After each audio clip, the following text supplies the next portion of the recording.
Oh, it's the worst industry in the history of industries.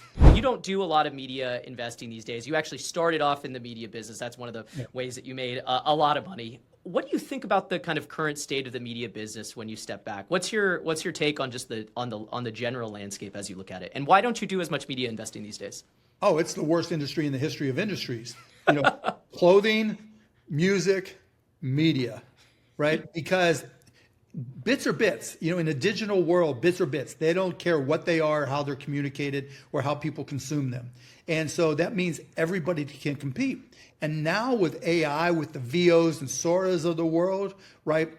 The ability for somebody who's creative to not have to be dependent on a third party to create the output is just going to have so many implications. I literally, thought about starting a podcast where I just talk to Gemini or ChatGPT or Perplexity and just ask it deep questions, right? The questions that you normally don't want to ask in a normal podcast because they're too esoteric and people, but when you talk to a non-entity and, now they can go so, I don't want to say deep because they're not smart, but, the way they respond is insane in a lot of respects, insanely interesting. I think to go back to your point, media has changed forever.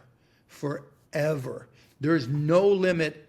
And if you're creative, you can amplify that creativity because you're not limited in time, funding, or access to professionals like you were before.